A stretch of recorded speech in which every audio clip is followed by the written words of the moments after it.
This is John Firth, author of The Unstoppable Force of Disruptive Leadership and a coach for CEOs, business owners, and senior executives. Based on this book that I wrote 6 years ago, I developed then the Owning Tomorrow performance model.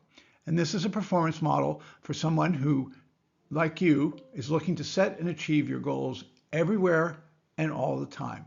Any goal in any situation, as long as there are three elements in place. When we are born, we're born with a set of hardware, i.e., that which we really have very little control over and that we can change without some sort of serious medical procedure, such as our skin color, our teeth, our eyes, color of our eyes, the tone of our voice, and so forth. These are the structural aspects of human beings. Then we have what I call the software. Software in this case operates like an operating software in the sense that it controls our central nervous system, our reactions, our muscles, and so forth. And we have certain apps that we develop, things that we learn to do, certain things that our talents make easy and can be aided by an app, or certain things we just need to learn to do. And those are what I would call the apps. Our software that we have internally is really made of three concentric circles. The first one is a set of beliefs that we have, that we are born with possibly because of genetics, but more importantly, are programmed. Much as we program software in the real world, we're programmed from the minute we're born by our parents, religion, experiences in particular, the way we process them, education, and so forth. These all conspire to help us form a set of beliefs, many of which are formed in our early years. Beliefs about ourselves, our capabilities, who we are, beliefs about the world, whether it's a dangerous or a friendly world, and so forth.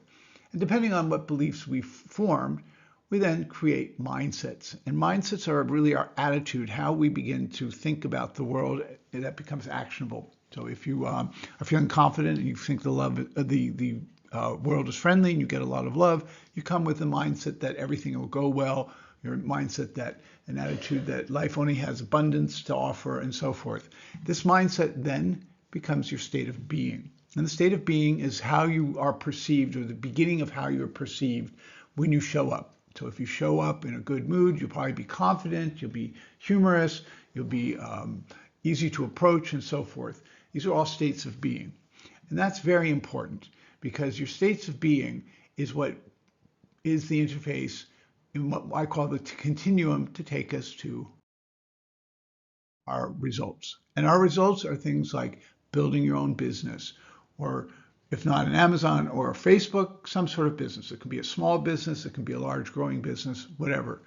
Many of us, if they don't build a business, we want to do careers. We want to build careers so that we can find success, eventually money.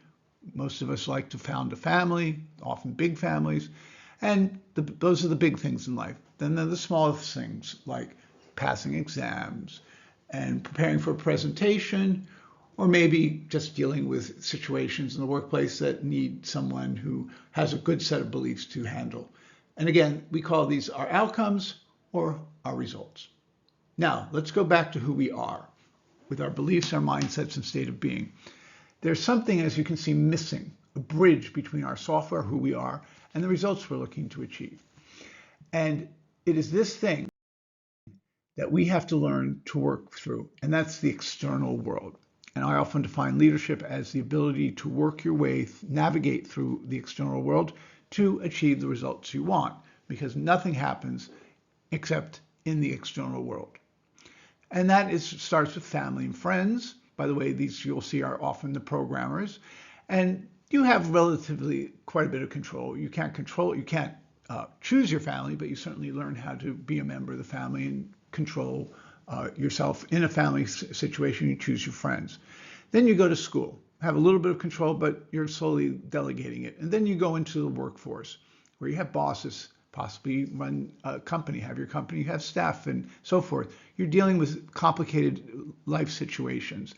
And that becomes even more hard to control when the government and the media and competitors get in the way, and that you have to somehow work with, or at least understand, to achieve your results. And ultimately, there are life events and global events that often conspire against you, or sometimes they work with you, but you have almost no control over.